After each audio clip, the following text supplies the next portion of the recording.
नमः शिवाय। हर हर महादेव शंभू। हर हर महादेव। जय माता दी। मित्रों, कैसे हैं आप सब? शिव शक्तों चैनल पे आप लोग का हार्दिक स्वागत है। और चैनल पे यदि नए हैं तो विनम्रता से निवेदन करूंगा कि चैनल को सब्सक्राइब कर लें, ताकि हमारे द्वारा बनाई हुई कोई भी वीडियो सबसे पहले आपको प्राप्त हो। क्योंकि कई बार कुछ गुप्त जानकारियों की चर्चा चलती है, कुछ रहस्य ऐसे हैं जिनको खोजने का हमारा प्रयास होता है, और कहीं ना कहीं कुछ एक ऐसे सच्चे भी इतिहास के कुछ किस्से हैं जो शायद बहुत समय तक दबे हुए रहते हैं, तो उनको भी कहीं ना कहीं लाने का हमारा प्रयास होता है आपके आगे। कि जब जानकारी मिल गई फिर रिसर्च होता है, फिर उसको छाना जाता है कि भैया कुछ आधार है या नहीं है, कुछ ऐसा तो नहीं है जो मर्यादा के बाहर है कहीं ना कहीं, कि आने वाली पीढ़ी के लिए कुछ गलत चीज़ जो है जानकारी आपको देगा। तो वही हमारा प्रयास होता है। आज बात करें कहीं ना कहीं उस महान महामंत्र के बारे में, जिसके बारे में ये कहा गया है कि बहुत सारा जो शक्ति का संचार है वो इस मंत्र के अंदर है। इसके बारे में पहले भी हमने चैनल से एक दो बार अच्छी वार्तालाप की है, लेकिन आज हम बात करने वाले कि वो दिव्य शक्तियाँ क्या है, कि क्यों कहा गया है कि ब्राह्मणों की कामधेनु भी जो है गायत्री मंत्र की महान शक्तियाँ बहुत सारी हैं। जब जो लोग गायत्री साधना करने वाले हैं, क्योंकि कहीं ना कहीं एक तो दूसरों के नेगेटिव ग्रह को भी पचा लेने की जो शक्ति ब्राह्मणों को कहीं ना कहीं देने वाला वो गायत्री मंत्र ही है। तेज में वृद्धि करने वाला वो गायत्री मंत्र ही। कई बार ऐसा होता है ना कि कोई ऐसा आए कि जिसके ललाट पे इतना तेज हो, सूर्य के जैसा, और आप बोले कि यार भैया क्या चमक है, क्या रेडियंस है, कहीं ना कहीं क्या एक कहते हैं कि एक ऑरा है बंदे का। तो कहीं ना कहीं कुछ ऐसे भी गायत्री उपासक हुए हैं कि जिनकी उन शक्तियों में वृद्धि होती है, कहीं ना कहीं उनके तेज में वृद्धि होती है कहीं ना कहीं, और आप उनका ललाट देखते ही आपको पता लग जाएगा दूर से कि भैया पता नहीं कौन सा बल्ब लगा रखा है कि इतना रेडियंस जो है कहीं ना कहीं आ रहा है। और कई बार ऐसा भी होता है कि जो गायत्री के उपासक हैं, तो माँ गायत्री कहीं ना कहीं जो है एक तो ज्ञान की देवी तो हैं ही, कि जो शास्त्रों का कहीं ना कहीं अध्ययन करना चाहते हैं, कहीं ना कहीं वो जो वेद के कुछ रहस्य हैं, चाहे संस्कृत के बड़े बड़े श्लोक हैं जिसको बहुत सारे लोग नहीं पढ़ पाते हैं, क्योंकि वो माँ गायत्री का आशीर्वाद ही है जो उन खास साधकों को कहीं ना कहीं वो बुद्धि प्रदान करती है, जिसके द्वारा वो जो विद्वान की पदवी है कहीं ना कहीं उसको भी जो है आम जन भी प्राप्त कर लेते हैं। क्योंकि पहले यही कहा जाता था कि जितने भी विद्यार्थी हैं कहीं ना कहीं अपनी उस बुद्धि को प्रखर तेज करने के लिए वो कहीं ना कहीं गायत्री मंत्र की साधना करें। अब ये ज़रूर उससे जुड़ा एक पहलू है जो हमने कहीं ना कहीं पहले डिस्कस किया था, कि कहीं ना कहीं गायत्री मंत्र की जो ये साधना है वो जो शापोदार है कहीं ना कहीं। अब प्रश्न बहुत बार आता है कि कहाँ वो कथा लिखी हुई है कि शापोदार किया है, कि जी गायत्री मंत्र कीलित है। बहुत सारे शास्त्रों में गायत्री महिमा मिलती है, बहुत सारे वेदों में गायत्री मंत्र के जो है कुछ एक ऐसे साक्ष्य मिलते हैं। जैसे नित्य कर्म पूजा प्रकाश के बीच में आपको जब गायत्री के श्लोक आते हैं कहीं ना कहीं, तो उसके साथ ही वो जो शापोदार की बातें, कि जब दिव्य ऋषियों ने कहीं ना कहीं वशिष्ठ, विश्वामित्र जैसे, शुक्र जैसे, भगवान ब्रह्मदेव जैसे जब दिव्य विभूतियों ने कहीं ना कहीं वो जो गायत्री मंत्र को कीलित कर दिया कहीं ना कहीं, तो उसका शापोदार भी अनिवार्य है। क्योंकि जब शापोदार करके कहीं ना कहीं आप गायत्री मंत्र का प्रयोग करते हैं, देखिए जो चीज़ें वर्णित हैं कहीं ना कहीं शास्त्रों में, अब वो कैसे मिली नहीं मिली ये एक अलग जो है कहीं ना कहीं एक चर्चा का विषय होता है। कि कई बार ऐसा भी होता था कि गुरु शिष्य परंपरा के अंतर्गत जैसे किसी एक दिव्य ऋषि से दूसरे ऋषि शिष्य तक जो है कई बार वो गुप्त जानकारियाँ ट्रांसफ़र होती थी, जो ज़रूरी नहीं है कि वो आपको वेदों में पुराणों में उसका पूरा ही साक्ष्य मिले। कई बार श्लोक में ही वर्णित होता है कि भैया शापित है, इसका शापोदार कीजिए, इससे आपको ये फल प्राप्त होगा, अगर शापोदार नहीं करेंगे तो उसका ये बुरा फल जो है आपको प्राप्त होगा। कहीं ना कहीं इससे जुड़ी भी जानकारी भी जो गायत्री मंत्र से, क्योंकि जो मैं बात कर रहा था कि ये जो महान शक्ति है कहीं ना कहीं माँ गायत्री मंत्र की, जिसके अंदर माँ संध्या का प्रताप छिपा हुआ है, भगवान सूर्य का जो सवित रूप में कहीं ना कहीं वो जो दिव्य शक्तियाँ जो है कुछ सूर्य नारायण की भी छुपी हुई हैं, तो वो जो शक्तियाँ हैं कहीं ना कहीं वो गलत हाथों में ना जाए, क्योंकि इसे महामंत्र कहा गया है। गायत्री मंत्र को जो है महामंत्र कहा गया है। अब उसमें फिर वो अलग अलग क्वेश्चन है कि भैया मैंने पहले भी एक वीडियो बनाने की कोशिश की थी कि महिलाएं जपें या ना जपें, क्योंकि ये कुछ ऐसा है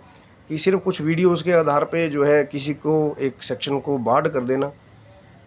क्योंकि पहले भी वीडियो बनी थी, हो सकता है आपका प्रेम मिलेगा, तो वो जो महिलाओं से रिलेटेड जो भ्रांति है कहीं ना कहीं इस मंत्र को लेकर के, क्योंकि कई बार ऐसा होता है ना, थोड़ा सा कठिन क्यों हो जाता है, जब कोई बहुत पुराने संत जो हैं उस मंत्र के बारे में जो कहीं श्लोक में अगर कहीं वर्णन नहीं है, किसी एक दो किस्से का आधार दे करके बता देते हैं, तो बाकी उसको मानने लग जाते हैं। क्योंकि जब श्लोक ही आधार दे दिया कि हाँ भैया श्लोक में लिखा हुआ है, ये इस पुराण में लिखा है, इस वेद में लिखा है, तो कहीं ना कहीं आसान हो जाता है। अब किसी एक दो के किस्से के आधार पे किसी भी मंत्र के बारे में जो है बार्डिंग कर देना कि हाँ वो जपती थी तो गलत तरीके से जपती थी, उनको नहीं जपना चाहिए, वो बहुत लंबी कथाएं हैं। पर कठिन तब होता है जब कोई बहुत पुराने संत या कोई बहुत पुराने विद्वान विदाउट संदर्भ जब कई बार कुछ ऐसी चीज़ें दे देते हैं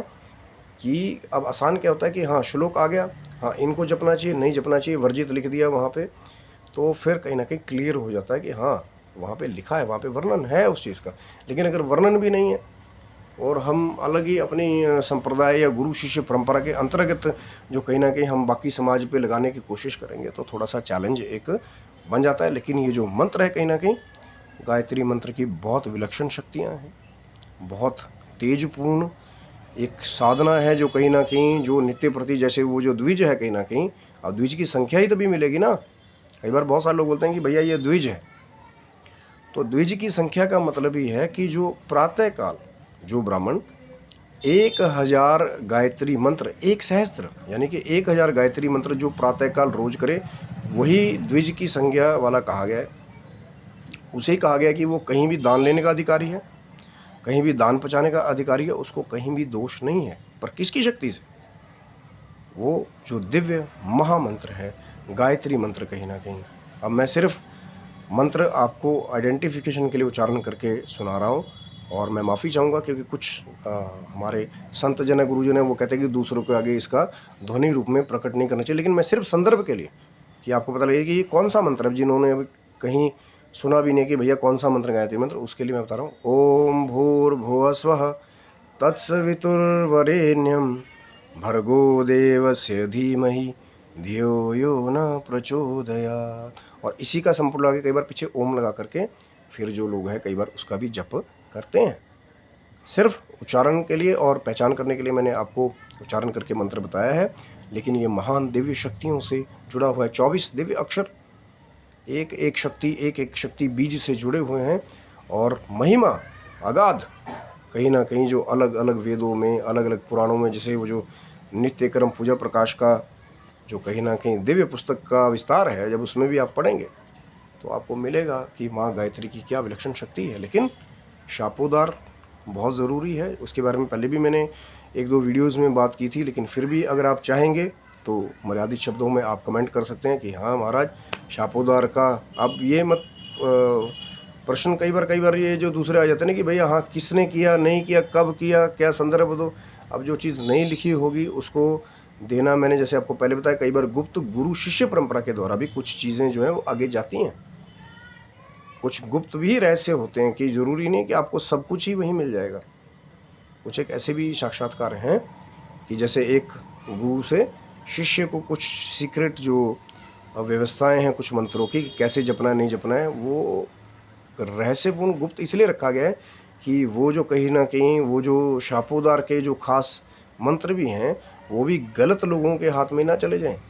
कि उसके द्वारा प्रयोग करके वो जो महामंत्र की शक्ति है कहीं ना कहीं उसको प्राप्त करके वो लोग जो है उसका दुरुपयोग करें। इसलिए कई बार गुरु भी परीक्षा करके उसके बाद फिर शिष्य को कुछ एक ऐसे वैदिक रहस्य हैं, कुछ एक ऐसे तांत्रिक रहस्य हैं जो फिर पीढ़ी दर पीढ़ी जो है उस गुरु शिष्य परंपरा के अंतर्गत आगे जाते हैं। लेकिन हर एक चीज़ को आप जो है वो शायद कुछ एक ऐसे गहन प्रश्न हैं, रहस्य हैं जो सबके आगे आप उजागर नहीं कर सकते, क्योंकि हरि अनंत, हरि कथा अनंत, ऐसे बहुत सारी चीज़ें हैं कहीं ना कहीं जो गुरु कृपा करके वो जो सीक्रेट पैटर्न है कहीं ना कहीं वेदों में जो शक्ति को प्राप्त करने वाला, वो गुरु फिर कई बार परीक्षा करके अपने खास शिष्यों को देता है। कई बार लोग ऑनलाइन पोर्टल पे क्वेश्चंस पूछ लेते हैं, लेकिन कुछ एक ऐसे रहस्य हैं। अभी तो मैंने कहा था ना कि मैंने लिंक्स छोड़े हुए हैं फेसबुक पे, इंस्टाग्राम पे, जो प्राइवेटली कहीं ना कहीं वो जो कॉन्फिडेंशियल कुछ इन्फॉर्मेशन अगर वो प्राप्त करना चाहते हैं। अब मैंने तो अपनी तरफ से कोशिश कर दी कि आपके लिए लिंक छोड़ दिए, लेकिन अगर आप विजिट नहीं कर रहे हैं वहाँ पे और फिर आपको वो कॉन्फिडेंशियल कुछ उत्तर हैं वो आपको नहीं मिल रहे, या कहीं ना कहीं आप प्रॉपरली आप फॉलोअप नहीं हो पा रहे हैं, तो भैया थोड़ा सा आपको भी तो स्ट्रेस करना पड़ेगा ना। मैंने तो अपनी तरफ से स्ट्रेस कर दिया कि मैंने अपने पर्सनल अकाउंट के लिंक्स आपको दे दिए, लेकिन विजिट वहाँ पे आपको करना पड़ेगा, फ्री ऑफ कॉस्ट है, कोई सब्सक्रिप्शन नहीं है, कोई कुछ नहीं है। वहाँ पे आप जाएंगे, अपने जो कुछ कॉन्फिडेंशियल अगर आप इन्फॉर्मेशन चाहते हैं, क्योंकि कुछ एक ऐसे संदर्भ हैं वो ओपनली यूट्यूब की भी कुछ स्ट्राइक पॉलिसीज़ हैं, कुछ सामाजिक ऐसी चीज़ें हैं, उसका भी ख्याल हम लोगों को रखना पड़ता है। इसीलिए मैंने वो लिंक्स क्रिएट किए मेरे FB पे, इंस्टा पे। आप जा करके चेक कर सकते हैं मेरी रियल ID जो है कहीं ना कहीं, क्योंकि मैं यही चाहता हूँ कि मेरी प्रोफाइल जो है वो ट्रांसपेरेंट रहे सबके आगे। तो आशा करता हूँ ये वीडियो आपको अच्छा लगा होगा। ज़रूर लाइक करें, शेयर करें, सब्सक्राइब करें और वहाँ पे विजिट करें। तब तक के लिए आप सभी बंधुओं को हर हर महादेव शंभू। जय माता दी मित्रों। आप सब